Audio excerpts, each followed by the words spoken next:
الحمد لله رب العالمين الرحمن الرحيم مالك يوم الدين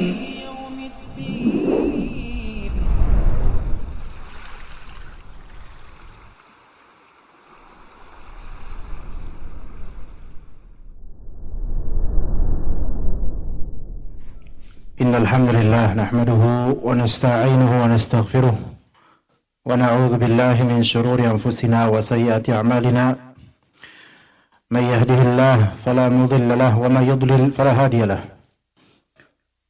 أشهد أن لا إله إلا الله وحده لا شريك له وأشهد أن محمدا عبده ورسوله لا نبي بعده اللهم إنا نسألك علما نافعا rizqan tayyiba wa amalan mutaqabbala.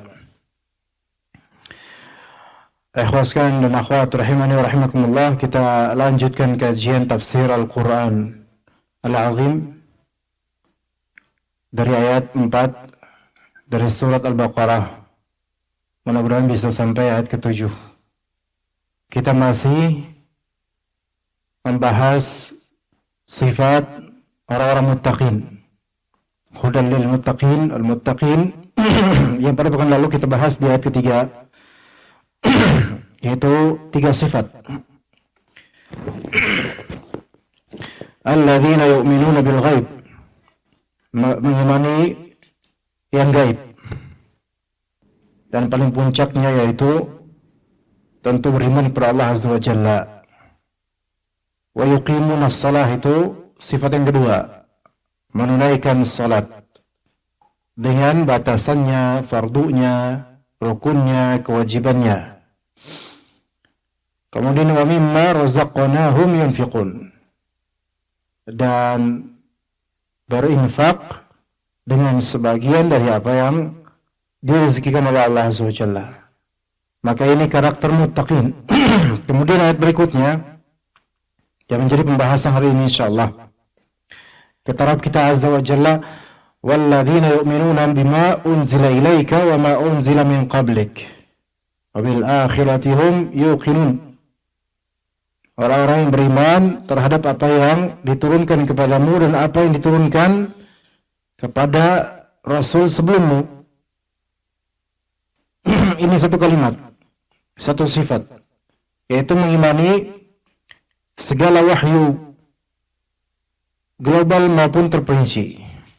Kemudian sifat yang terakhir, wabil akhirati hum yuqinun, dan mereka yakin terhadap hari akhir dengan segala rincian keyakinan, baik iman akan adanya hari akhir, kemudian meyakini bahwasanya ganjaran pahala atau balasan dosa ada di hari akhir, dan segala rincian dari iman kepada hari akhir. Maka ini adalah orang-orang muttaqin. Wabil akhirati hum yuqinun. Dan disebutkan oleh para ulama ahli tafsir, iman semuanya wabil akhirati hum yuqinun, atau semua iman kepada Alkitab. Maka ini mencakup Al-Quran dan juga segala kutub samawiyah yang sabiqah. Semua kitab-kitab samawi, semua kitab-kitab yang diturunkan oleh Allah Azza wa Jalla. Ya, semua kitab yang diturunkan oleh Allah Azza wa Jalla kepada nabi-nabi sebelum Nabi Muhammad sallallahu alaihi wasallam. Maka orang-orang bertakwa itu mengimani semua itu secara global, ya. Karena kitab-kitab itu, tolong bisa ditertibkan sedikit karena kesian jemaah. Ya, kitab-kitab samawi ini yakin diturunkan oleh Allah Azza wa Jalla kepada nabi-nabi sebelumnya. Ya. Namun kita tidak mengetahui isi pastinya kalau itu memang masih ada sampai sekarang, apakah itu persis seperti itu, yang pasti bukan. Karena sudah ditahrif atau diubah-ubah oleh orang-orang yang mereka berbuat jahat kepada umat di zamannya sampai sekarang. Maka kutub samawiyah selain Al-Quran itu pada asalnya sekarang malah justru haram untuk dibaca.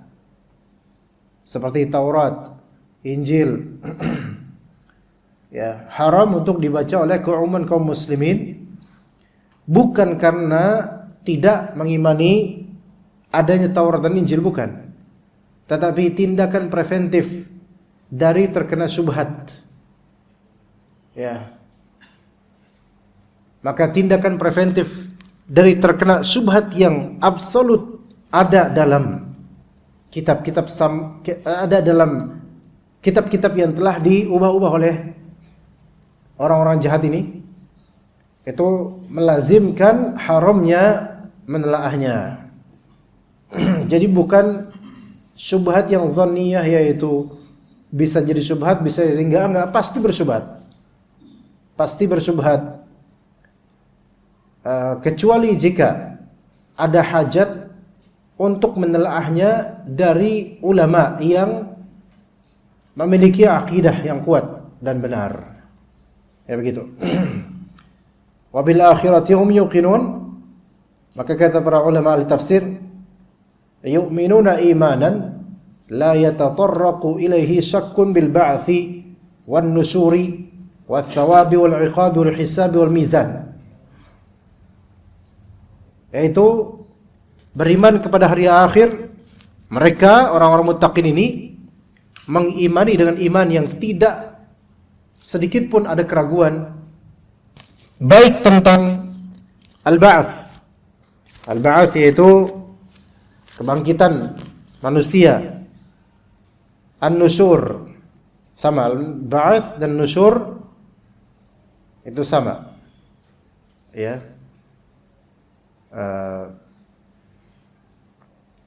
Apa dalam zikir pagi petang, ikhwan, ada wa ilahin nusyur. Ya.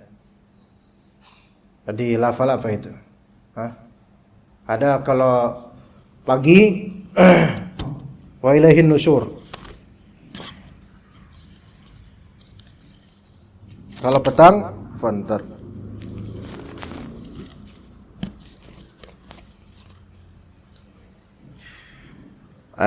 Di lafal yang apa itu doa zikir pagi petang? Allahumma bika asbahna wa bika amsayna wa bika nahya wa bika namutu wa ilaikan nusyur kalau pagi. Kalau sore Allahumma bika amsayna wa bika asbahna wa bika nahya wa bika namutu wa ilaikal masir kalau sore. Apa sir atau rahasia di balik taqallub atau taghayyur alfaz di sini, yaitu perubahan lafal di sini? Di pagi hari wa ilaikan nusyur, kepada engkaulah kita akan dibangkitkan. Nusyur itu dikumpulkan, dibangkitkan. Ya, dikumpulkan, dibangkitkan, nusyur. Jadi al-ba'ats itu dibangkitkan, nusyur dikumpulkan. Ya, setelah dibangkitkan dikumpulkan. Kalau misalnya petang, wa ilaikal masir, dikembalikan. Apa dibalik ini? Kalau zikir pagi, ilaikan nusyur. Karena baru bangun dari tidur pagi, belum lama dari tidur pagi, seperti dibangkitkan dari kematian. Nusyur, ya, dibangkitkan dan dikumpulkan. Adapun masir, ini menuju tidur kita nih, menuju jam tidur sebentar lagi. Maka masir tempat kembali kita, yaitu menuju kematian kita. Itu sirnya mengapa di pagi hari wa ilaikan nusyur, di di sore hari atau petang ilaikal masir. Jadi beriman kepada hari akhir, wabil akhirati hum yuqinun, yakin akannya. Ketika disebut yakin, maka tidak ada keraguan. Karena kalau ada keraguan belum sampai yakin, berarti baru sampai persangkaan.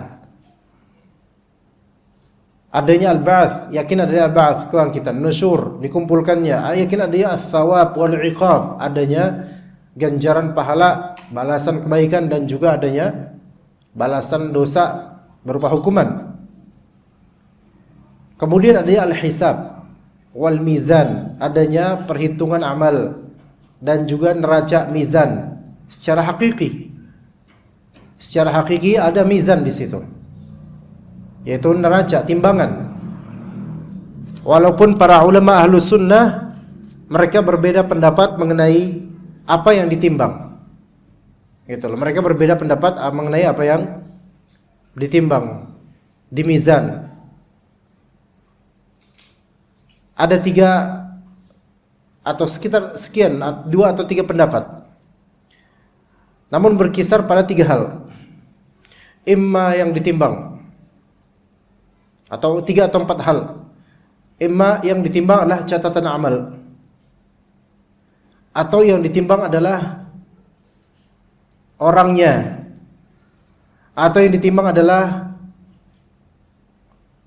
amalnya secara maknawi, amalannya, atau yang ditimbang semua dari itu semua. Jadi yang ditimbang ada 3 kemungkinan atau 4 bahkan. Bisa jadi yang ditimbang adalah catatannya, buku catatannya ditimbang. Atau yang ditimbang adalah orangnya gitu. Karena masing-masing ada dalilnya tentang itu. Atau yang ditimbang amalannya belaka, bukan catatan bukunya, bukan. Atau yang ditimbang semuanya itu. Allahu a'lam. Al-muhim itu pasti ada mizan. Ya, ini terjadi khilafiyah di antara ulama Ahlus Sunnah mengenai zat apakah yang akan ditimbang gitu loh. Apakah catatannya, apakah zat tubuh orangnya, apakah amalannya, atau semuanya, Allahu a'lam. Tapi yang wajib diimani adalah adanya mizan, dan entah yang mana yang akan ditimbang Allah lebih tahu, karena ini khilafiyah. Dan kalau antum bertanya, masa di dalam masalah akidah ada khilafiyah? Karena ini termasuk furu' ala aqidah, cabang permasalahan dalam akidah yang kita mungkin belum diberi kemampuan untuk memastikan, karena masing-masing ada dalil. Ya.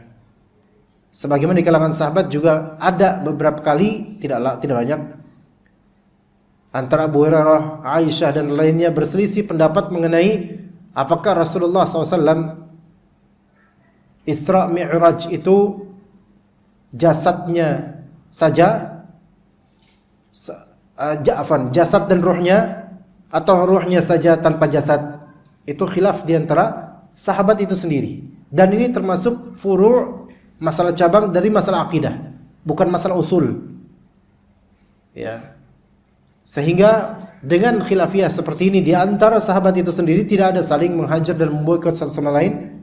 Dan ini memang masalah keyakinan. Ya. Ala kulli hal, wallahu alam, al-mizan pastinya ada. Kalau ini absolutely ada, karena dalilnya jelas, wadih. Maka jika seseorang mengingkari adanya mizan secara hakiki, maka dia mengikuti ahlul bid'ah, terutama kalangan Mu'tazilah. Ya. Itu Ahlus Sunnah wal Jamaah meyakini adanya mizan. Tapi banyak dari ulama Ahlus Sunnah wal Jamaah mereka berbeda pendapat mengenai apa yang akan ditimbang gitu loh. Nah, jadi masalah apa yang akan ditimbang itu bukan masalah yang paling primer dalam masalah akidah gitu loh. Tapi kemudian dan hal lainnya dari apa yang Allah Subhanahu wa taala siapkan untuk makhluk ini dari kiamat, baik itu azab maupun nikmat. Apapun yang diwartakan dalam Al-Qur'an maupun As-Sunnah berkaitan dengan rincian hari kiamat dan item-item yang ada di sana, baik hidup maupun tidak hidup, maka itu semua wajib diyakini dengan sepengetahuan yang dia tahu dari Al-Qur'an dan As-Sunnah. Taib. Wabil akhirati hum yuqinun. Di antara faedah dari ayat-ayat ini atau sebelumnya di ayat kelima ya ikhwan, kata Allah Azza wa Jalla apa? Ulaika ala hudan min rabbihim wa ulaika humul muflihun. Mereka adalah orang-orang yang ala huda. Mereka berada di atas hidayah. Dan hidayah di sini hidayah irsyad dan taufik, hidayah ilmu dan amal. Kita udah bahas masalah hidayah loh. Penting itu. Mereka berada di atas hidayah, ilmunya ada, amalnya dimudahkan. Ini yang dimaksud ulaika ala hudam mir rabbihim. Karena kalau cuma ilmunya tok, enggak mengamalkan ini, maka enggak terpuji. Enggak terpuji. Makanya pinter doang itu tidak terpuji secara zat. Ya, sampai dia mengamalkan konsekuensi dari pinternya dia. punya ilmu itu tidak terpuji secara zat begitu saja, melainkan baru disebut faqih, alim ketika dia mengamalkan ilmunya, sebagaimana disebutkan oleh sebagian dari ulama. Ya kayak misalnya membaca secara zat terpuji enggak? Wasilah itu enggak bisa kita puji zatnya, tapi lihat tujuannya apa, lihat endingnya bagaimana, lihat konsekuensinya kemana gitu loh. Maka kalau dibilang orang sekarang rajin baca enggak, kita bilang rajin baca. Tapi apa yang dibaca? Gitu kan ya. Dan untuk apa dia membaca? Gitu. Rajin baca, iya, rajin baca status WhatsApp. Rajin baca apa coba? Belum tentu faedah. Ya, orang sekarang emang Masya Allah per hari bisa sekian puluh ribu kata dia baca. Iya, tapi yang dia baca apa? Novel. Lah enggak ada faedah gitu. Tergantung apa yang dibaca dan untuk apa dia membaca dan apa konsekuensi dari dia membaca itu. Jadi wasilah-wasilah itu kerap kali tidak langsung kita puji secara zat, tapi harus kita tahu dulu apa tujuannya. Taib. Sebagaimana hidayah ilmu, Abu Thalib pun punya dia. Dia mengakui bahwasanya Islam itu benar. Apakah kita puji Abu Thalib? Lah enggak.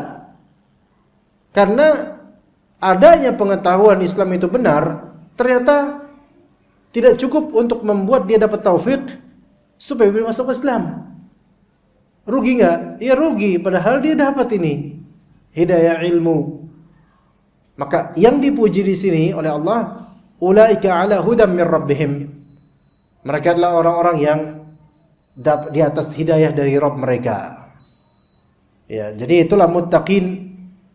Itulah orang-orang muttaqin, dan kemudian Allah Ta'ala stempel, Allah Ta'ala labeli wa ulaika humul muflihun. Dan mereka adalah humul al-muflihun, al-faizun. Muflihun maknanya faizun. Muflih itu beruntung, mendapatkan falah.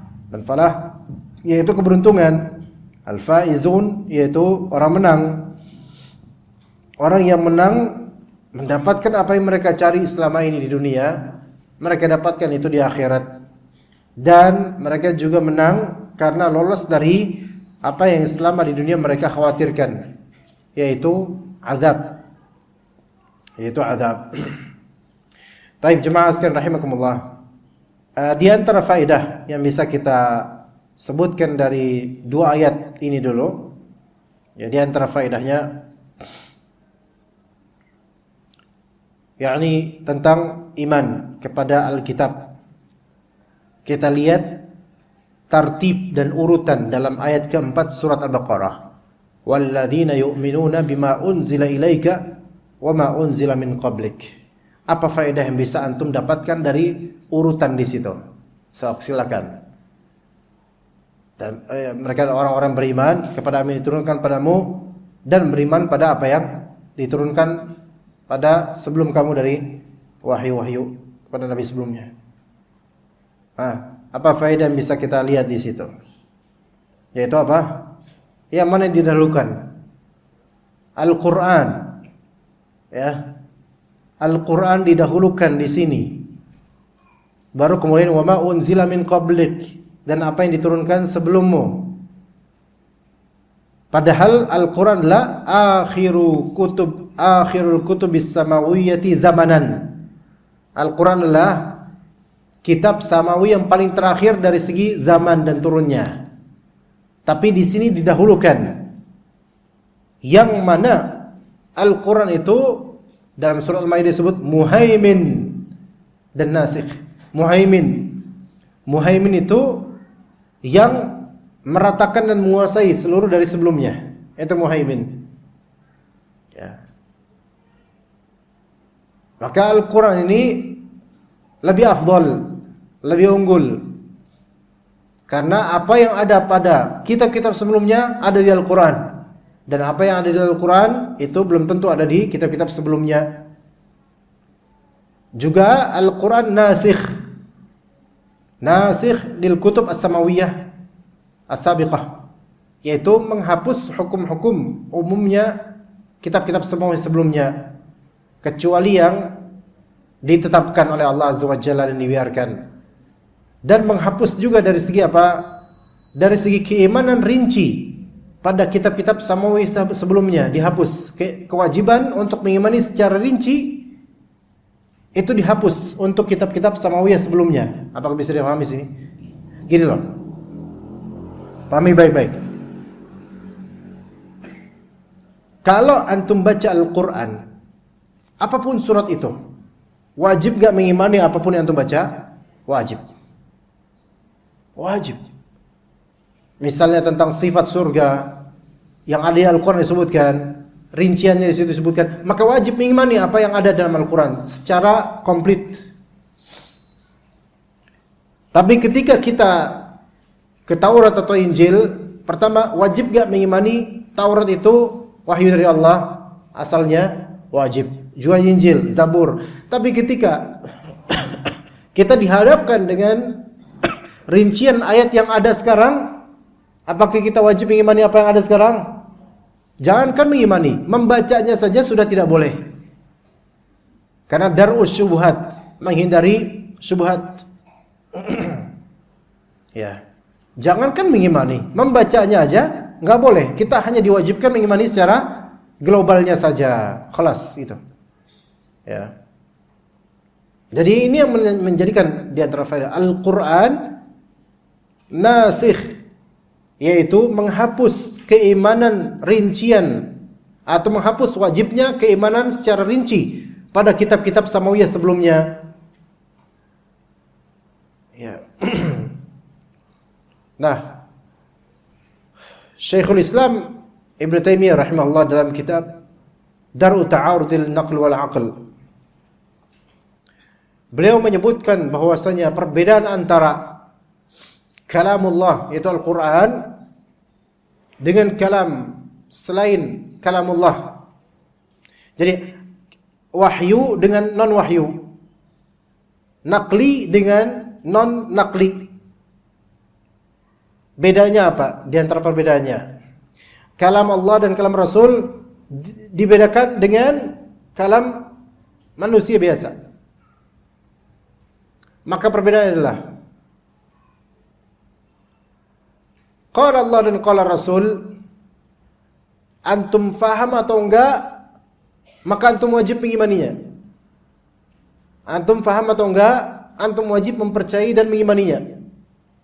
Qala Allah dan qala Rasul, mau antum paham ke, mau enggak ke, antum wajib mengimani ini dan meyakini ini benar, hatta antum enggak faham. Adapun kalam manusia biasa, bukan kalam Allah, bukan kalam Rasulullah alaihi salatu wasalam, maka tidak boleh antum mempercayainya kecuali setelah antum memahami dan mengetahui itu benar. Paham gak sih bedanya? Kalam manusia biasa tidak boleh antum meyakininya atau mempercayainya kecuali jika antum paham dan itu benar. Benar di sini yaitu tidak, itu sesuai Al-Quran atau Sunnah atau tidak kontras dengan Al-Quran Sunnah itu. Ya. Maka kalau ada orang bilang maqali inna rahmatan Allah misalnya, maqali, antum bisa bilang benar nih, benar orang ngomong. Boleh nggak percaya? Nggak boleh. Kalau ada orang bilang saya penjaga neraka siap, ngomong kayak gitu, antum percaya nggak sama dia? Enggak. Paham omongan dia, paham, tapi benar enggak? Enggak. Maka enggak boleh percaya omongannya. Karena masalah percaya omongan orang dengan tidak percaya omongan orang itu juga masalah qalbu juga, yang akan berefek pada sikap kemudian. Bahkan kadang-kadang kita percaya dengan berita tertentu, percaya dengan omongan tertentu, kadang-kadang bisa mengubah akidah kadang-kadang. Maka ketika itu bukan kalam Allah, bukan kalam Rasulullah SAW, maka kita tidak diwajibkan untuk mempercayai kecuali mungkin sebelum apa, setelah apa, memahaminya dan mengetahui itu benar. Nah, itu perbedaan Al-Quran dan selainnya. Kemudian wabil akhirati hum yuqinun, di antara faedahnya ada faedah di sini, faedah berikutnya yang kedua dari rangkaian ayat 2 ayat ini. Tentang wabil akhirati hum yuqinun. Dan coba antum sandingkan dengan karakter pertama. Kan muttaqin, coba ada berapa karakter tolong dihitung. Pada muttaqin, kemudian alladzina yu'minuna bil ghaib, ada berapa coba? Total berapa total karakter jemaah? Yang disebut muttaqin ada berapa karakter? Alladzina yu'minuna bil ghaib 1. Wa yuqimunas shalah 2. Kemudian wa mimma razaqnahum 3. Kemudian yang keempat walladzina yu'minuna bima unzila ilaika wa ma unzila min qablik 4. Yang kelima wabil akhirati hum yuqinun. Sandingkan sifat pertama dengan sifat yang kelima. So, silakan. Apa yang bisa antum dapatkan dari faedah? Ayo, silakan. Ada ketercocokan di situ.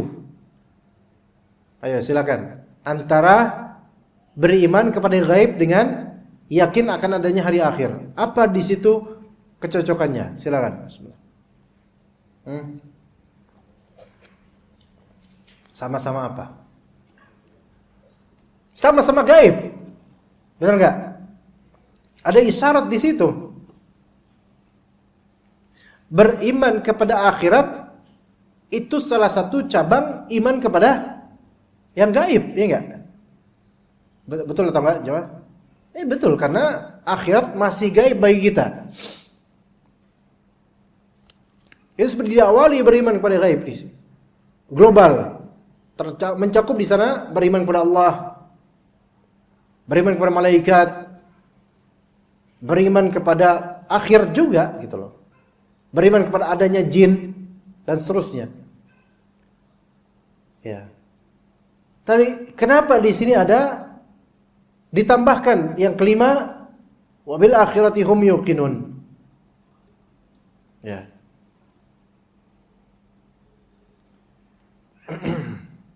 Karena saking pentingnya beriman kepada akhirat. Diingatkan oleh Allah Azza wa Jalla.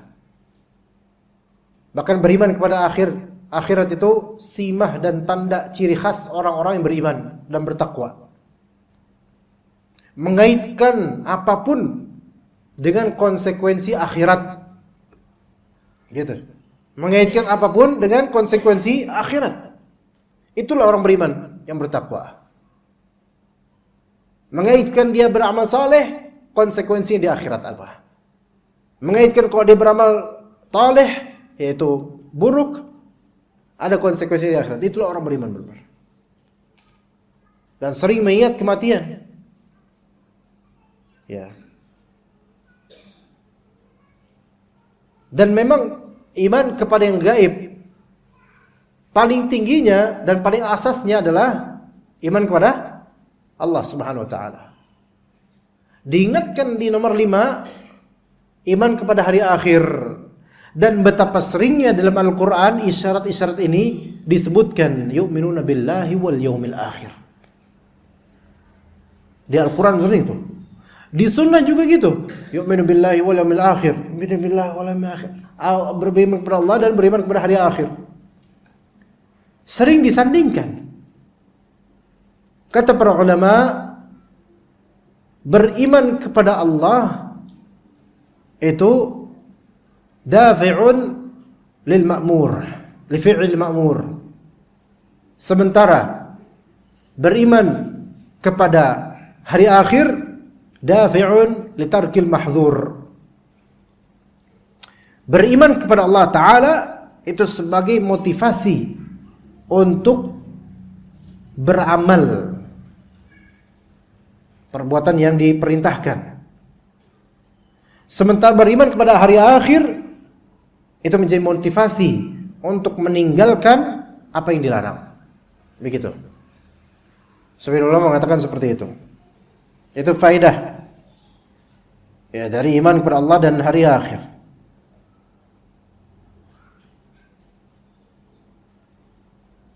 Kemudian faedah berikutnya keberuntungan itu berderajat. Keberuntungan itu berderajat. Sebagaimana hidayah juga berderajat. Bagaimana itu bisa diketahui? Kata Allah Azza wa Jalla, "Ulaika 'ala hudan min rabbihim wa ulaika humul muflihun." Mereka berada di atas petunjuk dari Allah. Petunjuk juga berderajat, beda-beda. Orang kelasnya beda dalam masalah hidayah. Ada yang tinggi dapat hidayah lebih besar, ada yang tidak sebesar yang lainnya dan seterusnya. Begitu juga keberuntungan seseorang dapat hidayah, dapat surga, itu kan surga tingkatannya beragam. Sehingga tingginya sifat falah, keberuntungan di hari akhir, tingginya itu atau rendahnya itu sesuai dengan tinggi atau rendahnya kadar dia dari sifat-sifat ini. Ada orang beriman pada hari akhir, semua dari kita beriman pada hari akhir, tapi refleksi dan efek beriman pada hari akhirnya kan beda-beda. Ada yang betul-betul menjauhi kemungkaran total, ada yang separuh-paruh, ada yang seperempat, ada, itu beda-beda. Maka keberuntungannya itu sesuai dengan kadar keyakinan dan keimanan dia dan juga konsekuensinya. Ya. Semua dari kita menunaikan salat, wa yuqimunas shalah. Tapi keberuntungan yang didapat disebabkan salat ini ya beda-beda sesuai dengan kadar salatnya dia, khusyuknya dia. Semua dari kita beriman kepada Al-Quran, beriman kepada kitab-kitab samawiyah sebelumnya.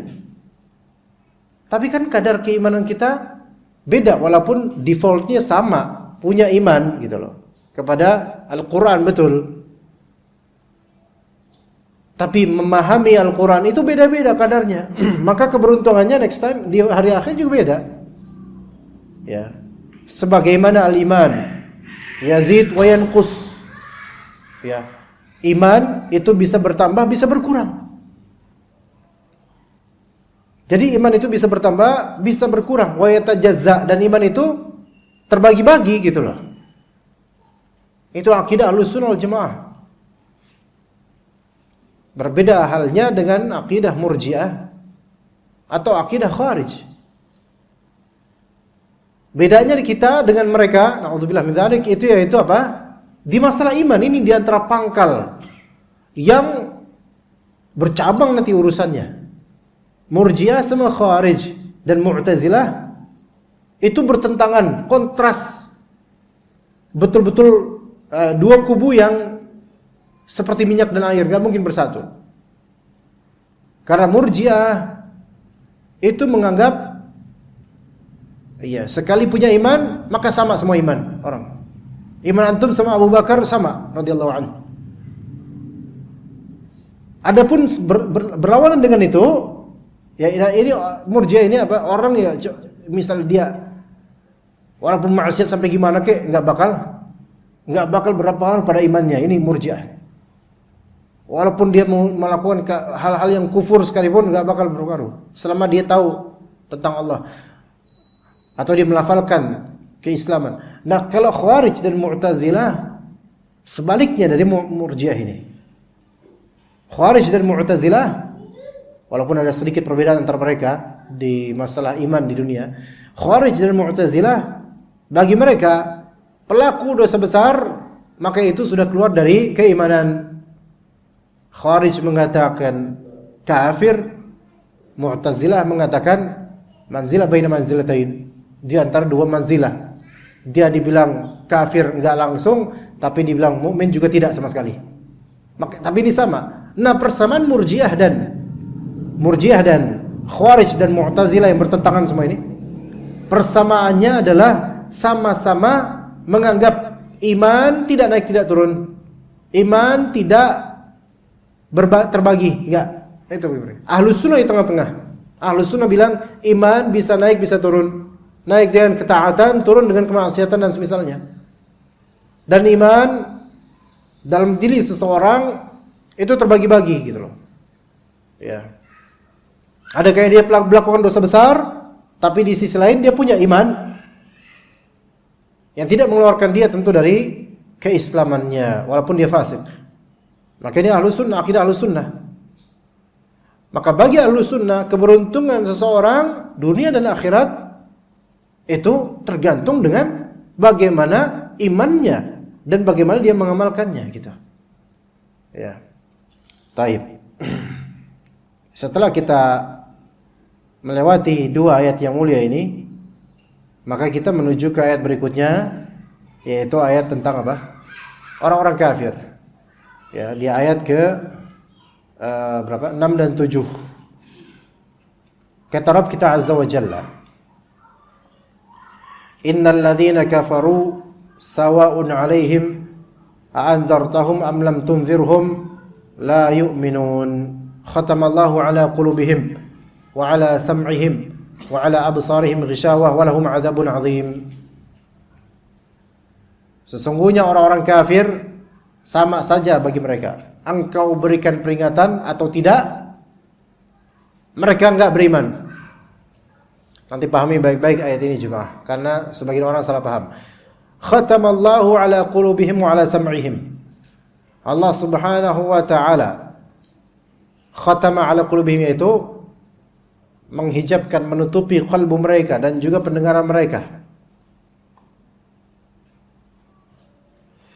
Wa 'ala absarihim ghishawah, dan ada penutup atas absarihim, ghishawah itu penutup. Walahum 'adzabun 'adzim, dan mereka mendapatkan azab yang pedih. Ya. Mereka mendapatkan azab yang pedih. Coba lihat nanti di ayat ke-7, nanti kita rinci lagi insyaallah. Pertama ayat ke-6 dulu. Kita bahas. Innal ladzina kafaru sawa'un 'alaihim. Sesungguhnya orang kafir sama saja atas mereka. Mau engkau kasih peringatan, mau enggak, mereka enggak beriman. So, ayat ini bisa disalahpahami. Wes kalau nek ngono ya wes lah. Ngapain kita dakwah kok gitu? Wong dikasih tahu ya tetap ngeyel kok. Kan gitu. Ya udah, apa artinya dakwah kalau kayak gini, gitu kan? Ya, fahami baik-baik jemaah.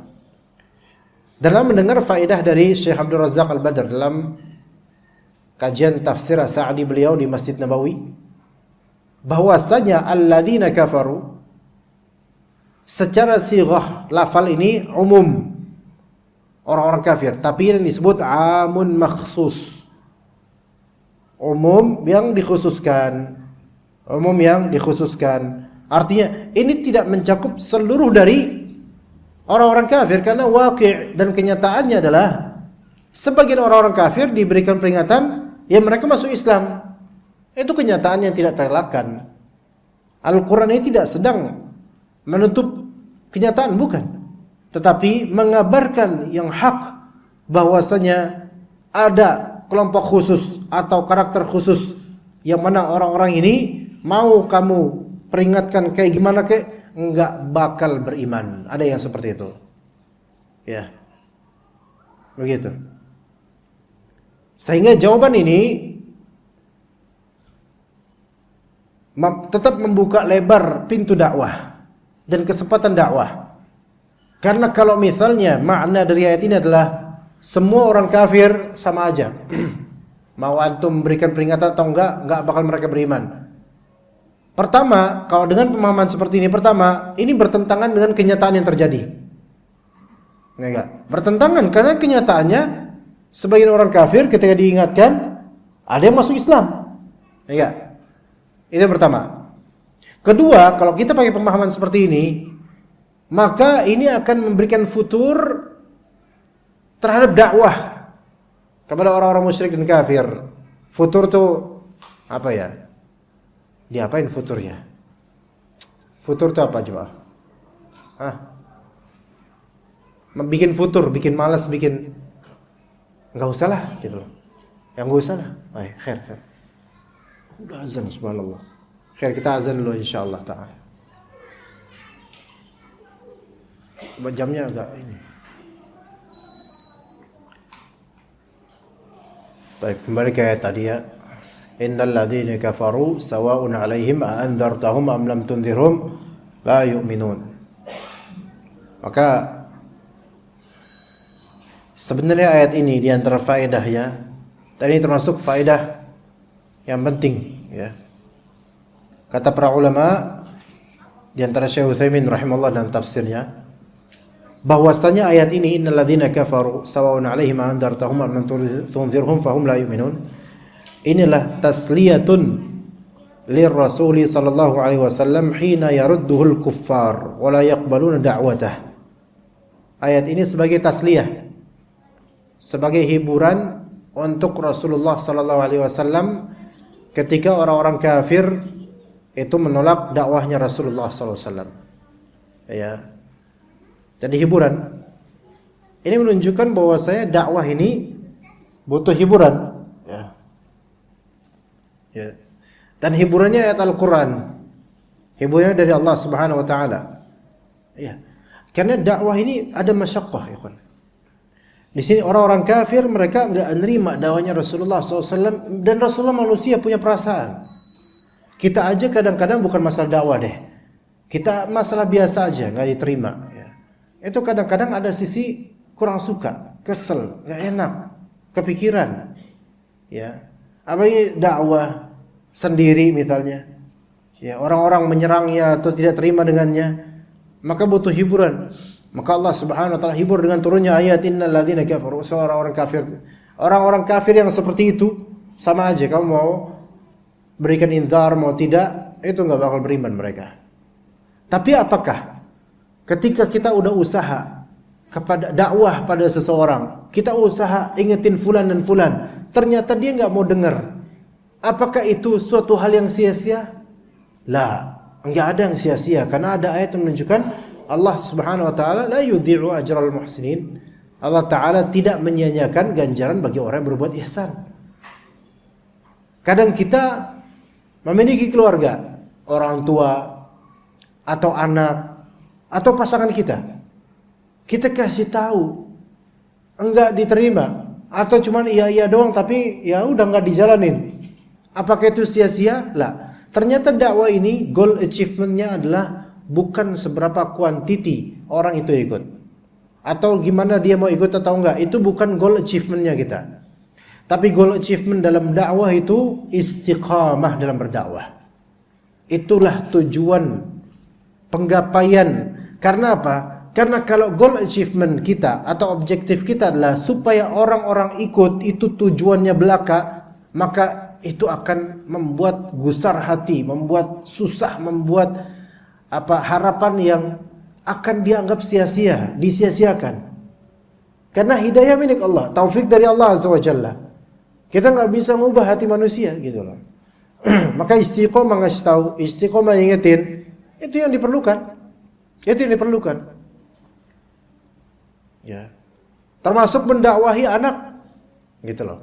Gimana Nabi Nuh alaihissalam sebelum anaknya itu wafat yang tidak mau ikut itu, padahal udah gelombang air udah makin tinggi, qala irkab ma'ana, ayo bareng bapak, ayo sama kami, kita naik kapal nak gitu.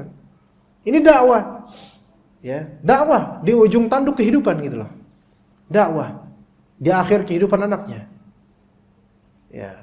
Itu terhadap orang yang mungkin lebih tua dari keluarga, dakwah. Ya. Yang mana Abu Talib, pamannya Nabi SAW. Ini Ibrahim penting sekali jemaah. Kita kadang punya orang tua. Ya namanya orang tua, antum tahu sendiri. Ya. Kalau udah gitu, ya udah lama kayak gitu terus gitu loh. Susah gitu. Dan ini yang menjadi alasan banyak dari anak berhenti mendakwahi orang tuanya karena udahlah bebal, babeh mah udah susah gitu. Itu menjadi alasan untuk berhenti dakwah. La. Enggak. Tetap dalam dakwahnya apalagi menjelang akhir hayatnya harus makin cemburu akan keislamannya jemaah. Ya. Lihat Rasulullah SAW, Abu Talib setua itu gitu loh, pamannya Abu Talib di akhir hayatnya menjelang wafatnya Rasulullah datang ikhtiar dakwahin. Ya am, wahai pamanku, qul, katakanlah la ilaha illallah, dakwah. Dan itu pun di depan siapa? Di depan kawannya yang musyrik. Subhanallah. Di akhir hayatnya itu. Kadang kita ini mendapati orang tua kita misalnya. Udah tua misalnya. Dan susah dia omongin mah. Ya udah kolot, udah ini udah. Gimana sih? Udah bangkotan nggak bisa diomongin dah, udah keras dah. Emang udah kayak gitu dari mudanya gitu loh. Kalimat-kalimat seperti ini secara urf memang wajar, tetapi kalau secara syar'i, kalau antum dakwah, goal achievementnya itu adalah tetap kasih tahu, apalagi ini akhir hayatnya jangan sampai suul khotimah misalnya. Kasih tahu. Ya. Seperti Rasulullah kepada Abu Talib. Betul, memang keras, memang susah, tapi kita ada kewajiban untuk ngasih tahu walaupun dengan cara yang terbaik, dengan cara mana yang membuat supaya sadar gitu. Kasih tahu dengan dalil yang tadi Abu Talib, Rasulullah dan Abu Talib. Jangan kita ikut dengan perasaan saudara lainnya atau keluarga. Udahlah, nggak bakal dia kayak gitu, nggak bakal dia berubah. Emang udah tua, udah nggak bisa disusah. Emang betul ada sisi betulnya, cuman nggak, dakwah tuh nggak gitu. Dakwah tuh nggak gitu. Sekarang kalau misalnya antum, apalagi suami nih, istri antum punya amalan buruk, dari dulu dikasih tahu, sampai sekarang enggak berubah-ubah. Apakah udah gitu antum nyerah gitu? Yang ada akan ditanya di hari akhir. Kok enggak diterusin dakwahnya? Betul enggak harus setiap hari ngomongnya? Enggak, betul. Ada waktu-waktu tertentu. Tapi jangan sampai give up gitu loh. Kemudian inqita' dakwah, terputus dakwah. Udahlah, tinggalin. Ya enggak gitu. Ya, enggak seperti itu. Ya. Rasulullah SAW telah turun ayat ini. Orang-orang kafir itu yang kayak gitu susah didakwain. Apakah tetap Rasulullah dakwah? Apakah Rasulullah tetap melakukan syiar? Tetap aja. Karena masalah mereka mau ikut atau enggak, Allah Ta'ala yang akan menentukan nanti. Tapi masalah kita adalah kita terus enggak dakwah gitu. Kita terus enggak dakwah. Seperti itu jemaah. Ya. Dakwah sunnah dimusuhin di mana-mana. Apakah berhenti kemudian kita mengucapkan kebenaran? Lah enggak, kita terus saja mengucapkan kebenaran. Ya. Mau kayak gimana kek, adat gimana kek, dan kemudian bertentangan dan seterusnya, ya kita terusin dakwah. Itu faedahnya.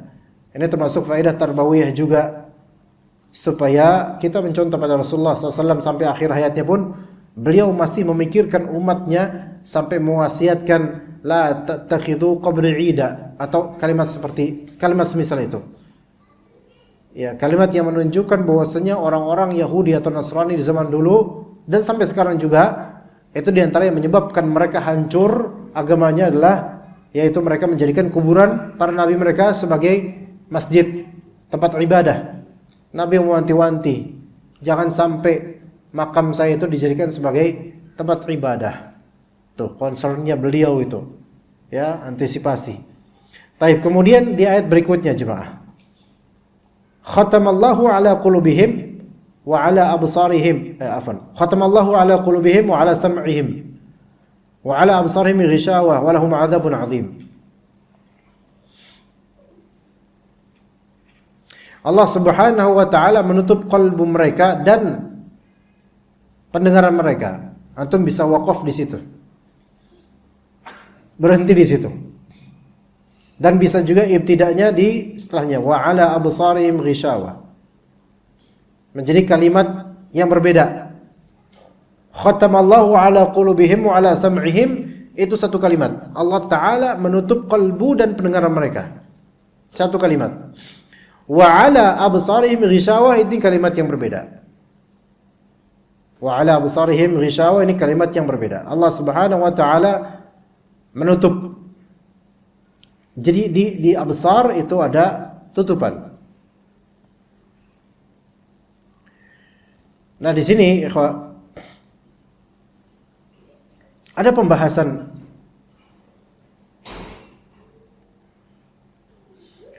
khatamallahu ala qulubihim wa ala sam'ihim wa ala absarihim. Ada 3 sekarang. Qalbu, hati. Sama', pendengaran. Absar, penglihatan. 3 ini kadang berulang di Al-Quran. Seperti di surat Al-Mulk. Ya. Wa ja'ala lakumus sam'a wal absara wal afidah. Wa ja'ala lakumus sam'a wal absara wal afidah. Allah jadikan untuk kalian sama pendengaran, penglihatan dan hati. Ya.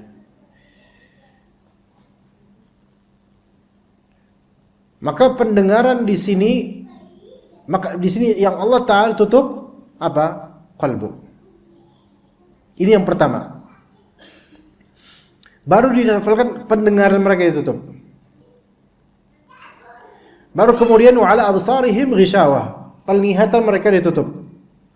Yang ini semua qalbu, pendengaran untuk sesuatu yang sifatnya ma'nawi, bukan hissi. Karena qalbu yang dimaksud sini bukan jantung sekarang, melainkan jantung ma'nawi untuk menerima ilmu. Allah tutup. Masih hidup. Orang-orang ini adalah mayat hidup. Mati qalbu ma'nawinya, namun hidup qalbu fisiknya. Maka yang temukan orang-orang ini masih hidup secara kehidupan fisik, tapi mati secara kehidupan ma'nawi. Allah tutup qalbunya secara ma'nawi. Dan antum temukan orang-orang ini, mereka enggak bolot, enggak budek. Allah adakan pendengaran secara hissi, badan, fisik. Namun Allah tutup pendengaran secara ma'nawi. Antum dapatkan mereka tidak buta mata fisiknya. Mereka bisa berjalan, melihat, menyaksikan ini itu. Allah bukakan untuk mereka penglihatan duniawi, fisik. Tapi Allah tutup mata mereka, pandangan mereka itu pandangan ma'nawi, tidak bisa memandang kebenaran. Begitu maksudnya. Ya. Maka inilah yang disebut, yaitu apa? Mayit hidup. Atau kata Ibnu Qayyim, orang-orang seperti ini adalah orang yang telah mati sebelum kematian. Orang yang telah mati sebelum kematian. Kalau misalnya kita pernah merasakan kondisi seperti ini jemaah, kondisi yang sangat hambar tentang akhirat, nggak ada resepnya agama itu, beneran. Mungkin dulu sebelum hijrah pernah ngerasain tuh, jauh dari agama, betul detaknya ada, tapi nggak bisa menerima ilmu, bahkan ikut khutbah Jumat nggak masuk ilmunya. Banyak nggak muslim dari khutbah Jumat? Banyak. Itu pun karena gak enak sama teman kantor. Ikutan dah. Pas khutbah, pas udah sesi khutbah ngapain? Main game. Itu ada loh. Ya, ana pernah ngalamin, bukan ana yang kayak gitu, bukan. Alhamdulillah min dzalik. Ana pernah terlambat khutbah datangnya karena macet, terlambat. Akhirnya diganti sama orang, ya udah ana jadi posisi belakang. Ana dapetin beberapa orang kantor, lah main game. Mau ana tegur, dikira mau join sama mereka, ya kan? Ya, dan emang nggak boleh. Seperti itu, nggak masuk itu. Detaknya ada, pendengaran ada, dengar. Lawong ustadz yang khutbah itu lantang sore, dengar.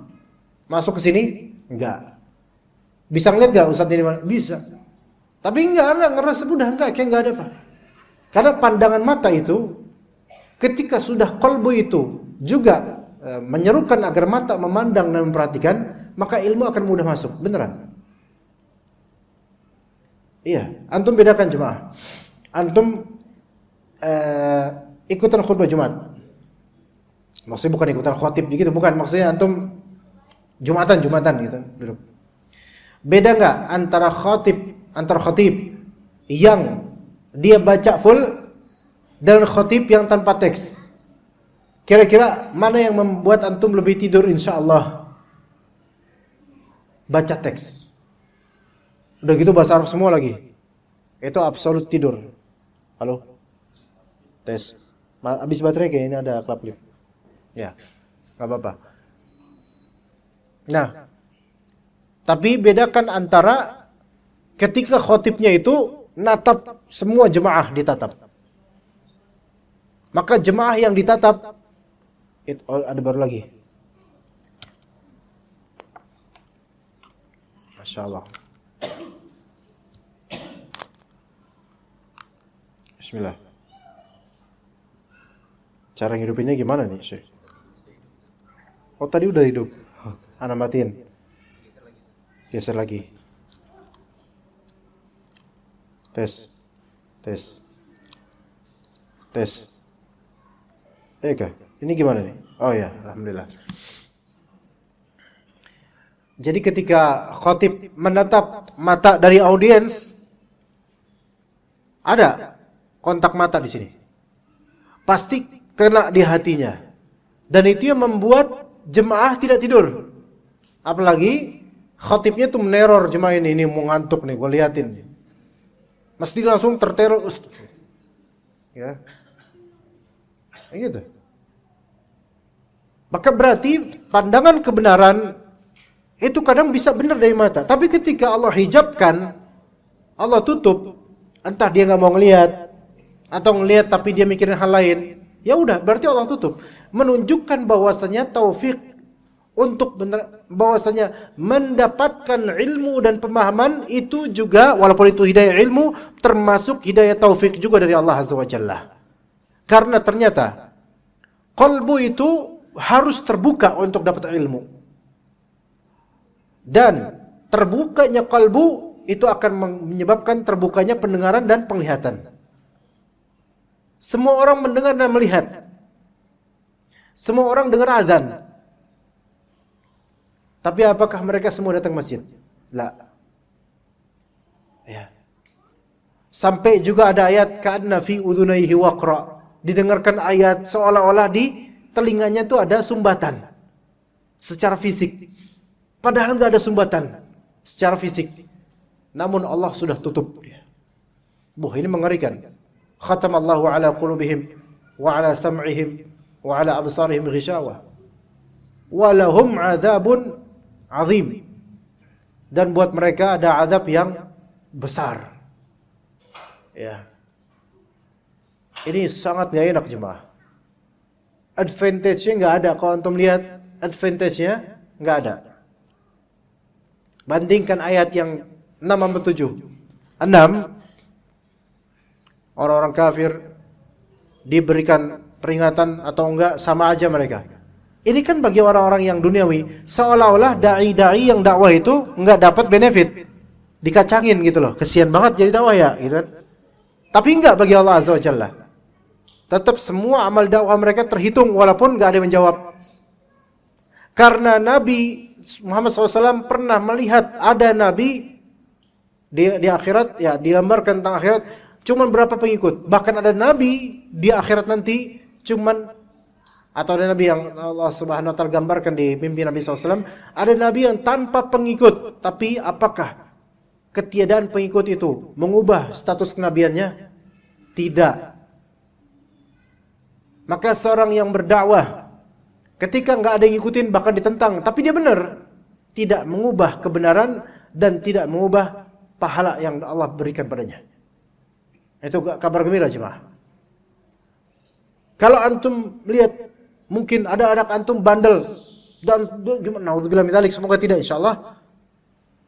Tapi selama antum istiqomah dakwahin anak dan mentarbiyah anak, pertama itu tidak mengubah status antum sebagai bapak dan tidak mengubah catatan amal antum yang mendakwahkan kepada anak. Jadi jangan putus asa, ikhwan. Jangan putus asa.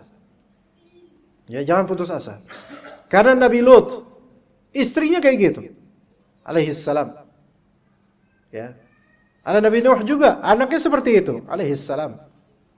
Tapi tidak mengubah status kenabian mereka dan tidak mengubah amal mereka. Ya begitu. Maka jangan give up. Nah, dan kerugiannya di siapa sekarang? Ya orang-orang kafir ini. Allah Ta'ala tutup kalbunya. Allah Ta'ala tutup penglihatannya, pendengarannya. Allah Ta'ala tutup penglihatannya. Itu di mana? Di mana itu? Di dunia. Khatamallahu ala qulubihim, dunia. Di dunia. Wa ala sam'ihim, di dunia. Wa ala absarihim ghishawah, di dunia. Menurut salah satu tafsiran. Wa lahum 'adzabun 'azim. Mereka mendapatkan azab yang besar di mana? Di akhirat. Salah satu tafsiran begitu. tafsiran lain bahwasanya ini dunia dan akhirat. Allah Ta'ala tutup kalbunya, dunia dan akhirat. Allah tutup pendengarannya, dunia dan akhirat. Allah tutup penglihatannya, dunia dan akhirat. Allah berikan azab yang besar, dunia dan akhirat. Ada yang bertanya, kok bisa dapat azab? Wong kalau kita lihat, malah justru orang-orang kafir yang paling bebal itu, malah yang paling tinggi mereka dapat dunia dan sesungguhnya, ya jawabannya adalah Ibnul Jauzi pernah mengatakan, sesungguhnya hukuman yang paling terberat di dunia ini adalah tidak merasa bahwa dirinya sedang dihukum oleh Allah Azza wa Jalla dengan istidraj. Itu hukuman yang paling berat. Iya, karena dia sedang melangkah menuju kecelakaan yang terbesar, yaitu kematiannya yang merupakan awal dari segala kesengsaraan yang abadi. Maka ini hukuman yang paling berat, jemaah. Enggak merasa sedang dihukum. Kenapa? Orang kalau enggak ngerasa sedang dihukum, dia enggak akan berhenti. Iya enggak? Sekarang kalau misalnya kita lewat jalan-jalan protokol, ada kamera di atas itu yang motret-motret itu.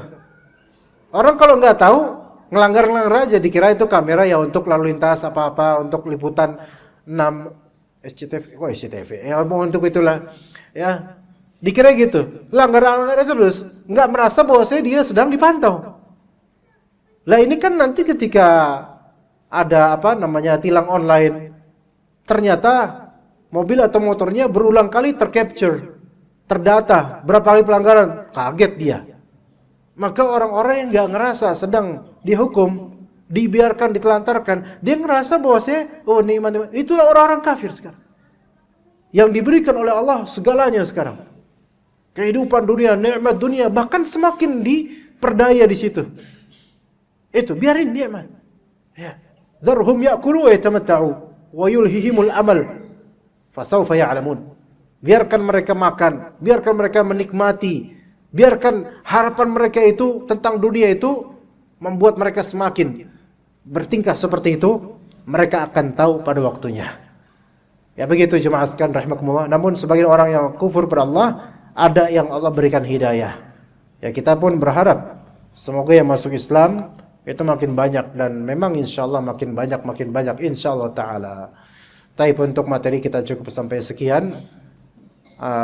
Ada pertanyaan? Antum mau nanya enggak? Pekan lalu mau nanya enggak jadi loh. Mau jangan mau nanya? Boleh? Ya. Waalaikumsalam warahmatullahi wabarakatuh.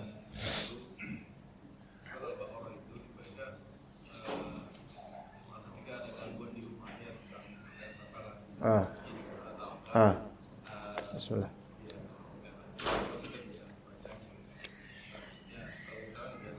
Senggang.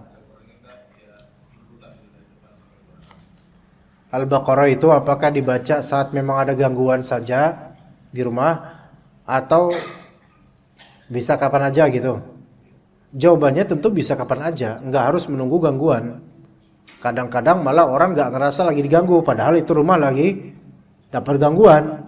Maksiat yang banyak di rumah itu kan juga gangguan syaitan di rumah.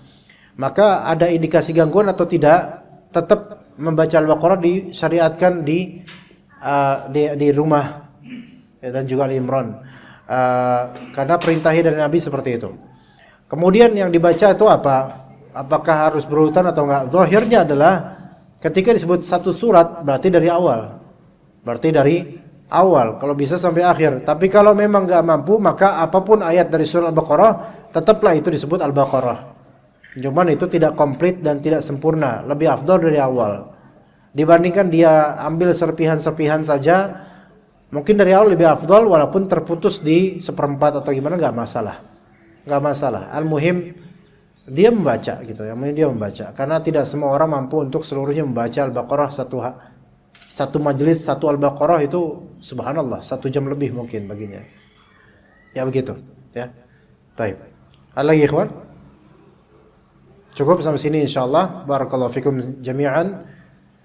Kita tutup majelis ini dengan doa kafaratul majlis. Subhanakallahumma bihamdika asyhadu an la ilaha illa anta astaghfiruka wa atubu ilaik. Wassalamualaikum warahmatullahi wabarakatuh.